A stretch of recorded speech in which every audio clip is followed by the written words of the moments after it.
అందరికీ నమస్కారం అండి. సెప్టెంబర్ 22 నుండి నవరాత్రులు ప్రారంభం. తెలుసుకోవాల్సిన ముఖ్యమైన విషయాలేంటి ఇప్పుడు మనం ఈ వీడియోలో తెలుసుకుందాం. అందుకన్నా ముందు ఈ వీడియోని లైక్ చేసి ఓం శ్రీ మాత్రే నమః అని కామెంట్ చేయండి. అయితే అతి త్వరలో దసరా నవరాత్రులు ప్రారంభం కాబోతున్నాయి. ఈ సంవత్సరం సెప్టెంబర్ 22 నుంచి దసరా నవరాత్రులు ప్రారంభమై అక్టోబర్ 2వ తేదీన ముగియనున్నాయి. అయితే ఈ సంవత్సరం వచ్చే శరన్నవరాత్రులు చాలా విశేషమైనదని చెప్పుకోవచ్చు. ఎందుకంటే ప్రతి సంవత్సరం ఈ దసరా నవరాత్రులు 10 నుంచి మనకేంటంటే 10 రోజుల పాటు అమ్మవారిని పూజిస్తారు. కానీ ఈ 2025 సంవత్సరం మాత్రం 11 రోజుల పాటు శరన్నవరాత్రులు జరగబోతున్నాయి. ఈ ఏడాది విశేషంగా అమ్మవారు కాత్యాయని దేవిగా భక్తులకు దర్శనం ఇవ్వబోతున్నారు. దసరా నవరాత్రుల విశేషాల గురించి ఇప్పుడు మనం తెలుసుకుందాం. ఈ సంవత్సరం తిథి వృద్ధి చెందడంతో దసరా శరన్నవరాత్రులు 11 రోజుల పాటు నిర్వహిస్తున్నారు. ప్రతి సంవత్సరం అమ్మవారి 10 అలంకారాలు ఉంటాయి. కానీ ఈ సంవత్సరం మాత్రం 11 అలంకారాలతో అమ్మవారి దర్శనం ఇవ్వబోతున్నారు. దసరా నవరాత్రులు వచ్చేలోపు ఇల్లంతా శుభ్రం చేసుకోండి. ఇంట్లో ఉన్న పాత వస్తువులు బయటపడేయండి. ఈ నవరాత్రులు 11 రోజుల పాటు అమ్మవారిని పూజించాలంటే పెద్ద ఆర్భాటాలు ఏమీ అవసరం లేదు. ప్రతిరోజు ఎలా అయితే పూజ చేసుకుంటారో అలాగే అమ్మవారిని పూజించవచ్చు. కానీ కొన్ని చిన్న చిన్న నియమాలు పాటించండి. ముఖ్యంగా ముందుగా ఈ దసరా నవరాత్రులు వచ్చేలోపు దుర్గా అమ్మవారి చిత్రపటాన్ని తెచ్చుకొని మీ పూజ గదిలో పెట్టుకోండి. ఇక దుర్గమ్మ మీ ఇంట్లో కొలువైనట్టే. దుర్గమ్మ ఫోటో పూజ గదిలో పెట్టి చక్కగా దీపారాధన చేసుకోండి. అమ్మవారి అనుగ్రహం మీ ఇంటిపై ఎల్లవేళలా ఉంటుంది. ఈ దసరా నవరాత్రుల్లో 11 రోజులు ప్రతిరోజు పూజ చేయాల నియమం లేదు. ఈ 11 రోజుల్లో మీకు కుదిరిన అన్ని రోజులు కూడా అమ్మవారిని పూజించండి. ఇక మీకు పట్టిందల్లా బంగారమే. ఈ నవరాత్రులు ప్రారంభమైన 1వ రోజు అంటే సెప్టెంబర్ 22 నుంచి అక్టోబర్ 2 వరకు మీ ఇంటి గుమ్మం ముందు తప్పనిసరిగా స్వస్తి గుర్తును ఉండాలి. కాబట్టి మీ ఇంటి ప్రధాన ద్వారం పైన గంధంతో స్వస్తి గుర్తును వేసుకోండి. స్వస్తి గుర్తును వేసుకుంటే దుర్గమ్మ చల్లని చూపు మీ ఇంటిపై పడి మీ ఇల్లంతా కూడా కనక వర్షంతో నిండిపోతుంది. అయితే ప్రతి ఒక్కరూ కూడా తెలుసుకోవాల్సిన అతి ముఖ్యమైన విషయం ఏమిటంటే మీరు ముఖ్యంగా నవరాత్రులు 11 రోజులు మీ పూజ గదిలో కలశం ప్రతిష్ఠించి అమ్మవారిని పూజిస్తే చాలా మంచిది. సెప్టెంబర్ 22 నవరాత్రులు మొదటి రోజున మీ పూజ గదిలో కలశం ఏర్పాటు చేసుకుని నవరాత్రుల చివరి రోజున అనగా అక్టోబర్ 2 దసరా రోజున ఇంట్లో పూజ చేసుకుని కలశాన్ని కదిలించవచ్చు. 2016వ సంవత్సరంలో 11 రోజుల పాటు అమ్మవారిని అలంకరించాలి. అయితే ఇప్పుడు మళ్ళీ కూడా 10 సంవత్సరాల తర్వాత ఈ 2025లో 11 రోజుల పాటు అమ్మవారి దర్శనం ఇవ్వబోతున్నారు. కాబట్టి ఈ సంవత్సరం వచ్చే దసరా నవరాత్రులు చాలా విశేషమని చెప్పవచ్చు. మళ్ళీ ఇలాంటి నవరాత్రులు రావడానికి ఎన్నో సంవత్సరాల వరకు ఎదురు చూడాల్సిందే. 11 రోజుల అమ్మవారి అవతారాలు, ఏ నైవేద్యాలు సమర్పించాలి, ఏ పూలతో పూజించాలి, దైవ మంత్రాల గురించి ప్రతి ఒక్కరూ కూడా తప్పనిసరిగా తెలుసుకోవాలి.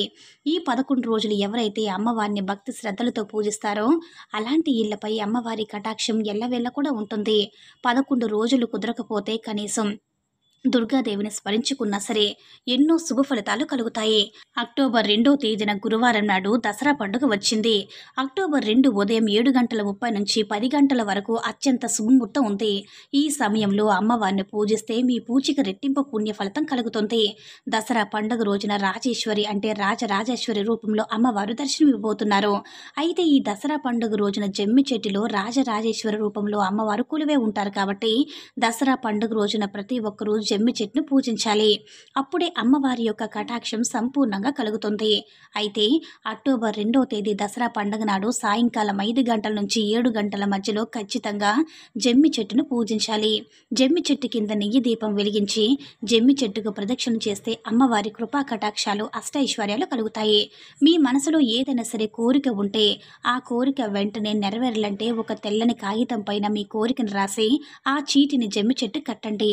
తద్వారా మీ కోరికలు ఖచ్చితంగా నెరవేరుతాయి.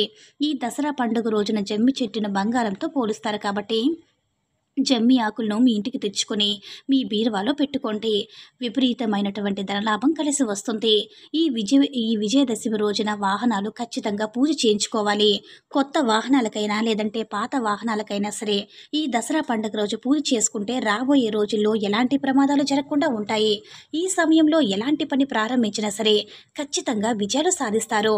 పాల సముద్రాన్ని మదించినప్పుడు అమృతం ఉద్భవించిన ముహూర్తమే ఈ విజయ ముహూర్తం. కాబట్టి ఇంతటి శక్తివంతమైనటువంటి ఈ విజయముహూర్తం అక్టోబర్ 2వ తేదీన దసరా పండుగ నాడు మధ్యాహ్నం 1:50 నుంచి 2:30 వరకు ఉంటుంది. ఈ సమయాన్ని ప్రతి ఒక్కరూ కూడా గుర్తుపెట్టుకోండి. ఇంతటి అద్భుతమైన అమృత గడియలు అస్సలు వదులుకోకండి. ఈ విజయ ముహూర్తంలో కొత్త వ్యాపారాలు ప్రారంభించడం, కొత్త వస్తువులు కొనడం, మంచి పనులు చేయడం, ఇలా ఏ మంచి కార్యక్రమం చేసినా సరే కొత్త విజయాలు సాధిస్తారు. అదేవిధంగా ఈ దసరా పండుగ నాడు పాలపిట్ట కనిపిస్తే చాలా మంచిదని అంటారు. ఎవరికైతే ఈ దసరా రోజున పాలపిట్ట కనిపిస్తుందో వారు ధనవంతులవుతారని నమ్మకం. సెప్టెంబర్ 22 సోమవారం నాడు శ్రీ బాలా త్రిపుర సుందరదేవి పూజించాలి. ఈ మొదటి రోజున గులాబీ రంగు చీరలో అమ్మవారిని అలంకరించాలి.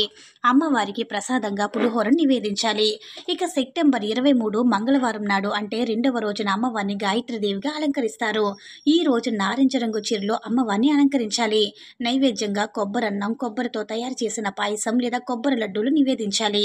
సెప్టెంబర్ 24 బుధవారం నాడు అంటే 3వ రోజు అమ్మవారిని అన్నపూర్ణాదేవికి అలంకరిస్తారు. ఈ రోజున పసుపు రంగు చీరతో అమ్మవారిని అలంకరించాలి. క్షీరన్నాన్ని, దద్దోజనాన్ని నైవేద్యంగా నివేదిస్తారు. సెప్టెంబర్ 25 4వ రోజున కాత్యాయని రూపంలో అమ్మవారిని పూజిస్తారు. ఈ రోజు చాలా శక్తివంతమైనది. 10 సంవత్సరాల తర్వాత కాత్యాయని రూపంలో అమ్మవారిని అలంకరిస్తున్నారు కాబట్టి ఎరుపు రంగు చీరలో అమ్మవారిని అలంకరించి పరమాన్నాన్ని నైవేద్యంగా నివేదిస్తారు, అంటే సమర్పిస్తారు. అయితే సెప్టెంబర్ 26వ తేదీన ఈ 5వ రోజు అమ్మవారికి మహాలక్ష్మీదేవిగా పూజిస్తారు. ఈ రోజున గులాబీ రంగు చీరలు అమ్మవారికి అలంకరించి చక్కెర పొంగుల నైవేద్యంగా సమర్పిస్తారు. సెప్టెంబర్ 25 6వ రోజు శ్రీ లలితా త్రిపుర సుందరదేవిగా అమ్మవారిని పూజిస్తారు. ఈ రోజున ఆకుపచ్చ రంగు చీరలో అమ్మవారిని అలంకరించి పులిహోర అలాగే పెసరబూర్లు నైవేద్యంగా సమర్పిస్తారు.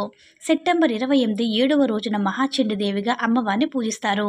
కుంకుమ రంగు చీరలో అమ్మవారిని అలంకరించి లడ్డూల్ని నైవేద్యంగా సమర్పిస్తారు. సెప్టెంబర్ 29 8వ రోజున అమ్మవారికి సరస్వతి దేవిగా పూజిస్తారు. తెలుపు రంగు చీరలో అమ్మవారిని అలంకరించి అటుకులు నైవేద్యంగా సమర్పిస్తారు.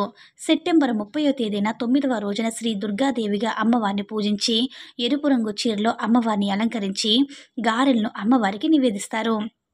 ఇక అక్టోబర్ 1వ తేదీ 10వ రోజున శ్రీ మహిషాసుర మర్దిని దేవిగా అమ్మవారిని పూజిస్తారు.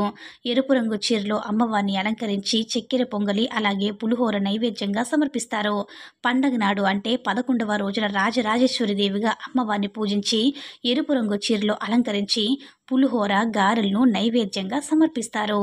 ఈ వీడియో కనుక నచ్చినట్లయితే లైక్ చేసి షేర్ చేయండి. అలాగే మన ఛానల్ని సబ్స్క్రైబ్ చేసుకొని మాకు మరింతగా సపోర్ట్ చేయండి. ధన్యవాదములు.